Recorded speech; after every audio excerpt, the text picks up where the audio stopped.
Efirdə Telegrafın 15:00-a olan xəbər buraxılışıdır.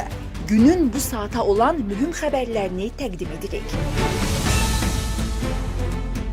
Paşinyandan Putinə mesaj. Rusiya nə cavab verəcək? İranın qələbə kimi təqdim etdiyi sövdələşmə. ABŞ niyə buna razı oldu? Paşinyan açıqladı. Əsas diqqətimizi Azərbaycana yönəltmişik. Ermənistan hökuməti və parlamentdəki hakim vətəndaş müqaviləsi fraksiyası əsas diqqətini Azərbaycanla sülh prosesinə yönəldib. Telegraf xəbər verir ki, bunu Ermənistan baş naziri Nikol Paşinyan deyib. Ermənistan hökuməti və parlament çoxluğu daha çox sülh gündəliyinin formalaşdırılmasına fokuslanıb. Bizim ən böyük səylərimiz məhz bu istiqamətdəki işlərə yönəlib, Paşinyan qeyd edib. Rusiyalı oliqarx Samvel Karapetyanın rəhbərlik etdiyi qüvvənin parlamentə daxil olması bir şeyi göstərir. Kreml ilk dəfə Ermənistan parlamentinə daxil oldu. Telegraf xəbər verir ki, bunu Ermənistanın Xristian Demokrat Partiyasının sədri Levon Şirinyan deyib. Siyasətçi qeyd edib ki, oliqarxın rəhbərlik etdiyi blokun adı güclü Ermənistan olsa da, seçkilərin nəticələri onların heç də güclü olmadığını sübut edir. Ruslar öz əlaltılarını ermənilərə qarşı istifadə edir. Sonda isə onları fiziki cəhətdən məhv edirlər. İstifadə edib kənara atırlar, alçaldırlar. Rusiyanın onları güllələməyəcəyinə zəmanətləri varmı? Kölələri həmişə axırda qurban verirlər. Şirinyan bildirib ki, bu adamlar ağızlarından köpük gələ-gələ Ermənistan və Azərbaycan arasında sülh prosesinə qarşı mübarizə aparırlar. KGB agentləri və Rusiyapərəst qüvvələr Ermənistanı Moskva üçün xilas etmək istəyirlər. Səfir Sergey Koprikinin kimin evinə getdiyinə diqqət etmək lazımdır. Bunlar Ermənistanı daimi sarsıntılar içində saxlamaq istəyirlər.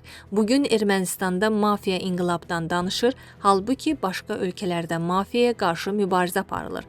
Partiya sədri təkcə radikal müxalifət liderlərinə qarşı Ermənistandan çıxış qadağasının tətbiqini düzgün hesab etmir, həm də onların həbs edilməli olduğunu vurğulayıb.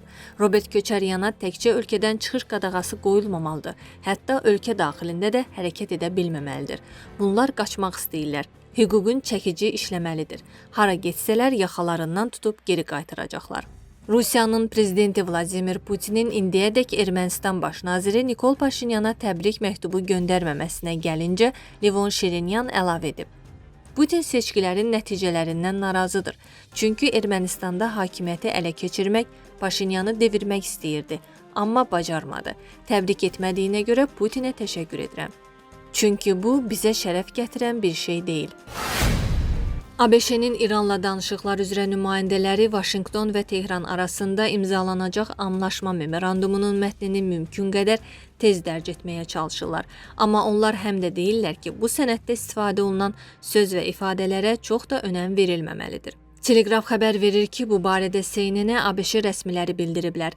Rəsmilərin sözlərinə görə memorandumun mətni olduqca qeyri-müəyyən şəkildə hazırlanıb. Əsas məqsəd sonrakı mərhələlərdə texniki və üzbəyüz danışıqların başlanması üçün zəmin yaratmaqdır. Sənəd elə tərtib olunub ki, İran hakimiyyəti onu daxili ictimai rəyə siyasi baxımdan məqbul razılaşma kimi qəbul edə bilsin. Rəsmilər həmçinin bildiriblər ki, ABŞ vitse-prezidenti James David Vance'in bundan əvvəl açıqladığı təxminən 1,5 səhifəlik memorandumda Tehranın gizli kanallar vasitəsilə Tehrana təqdim etdiyi mühüm öhdəliklər yer almır. Onların fikrincə, məhz bu pərdarxası öhdəliklər Vaşinqtonun bu razılaşmanı qəbul etməsində mühüm rol oynayıb. Rəsmilərdən biri razılaşmanı siyasi sənəd kimi xarakterizə edərək söyləyib. İnsanlar memorandumun mətninə çox da fikir verməməlidirlər.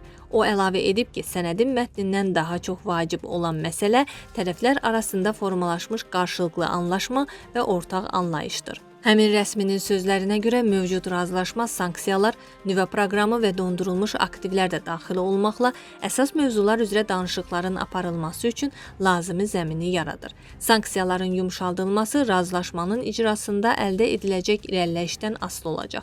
Dondurulmuş aktivlərin azad edilməsi isə icra mexanizmləri barədə razılıq əldə olunduqdan sonra həyata keçiriləcək, mənbə əlavə edib. İran mümkün razılaşmanı qələbə kimi təqdim etməyə çalışsa da, ABŞ rəsmiləri bunun daxili ictimai rəyə hesablandığını bildikləri üçün ciddiyə almırlar.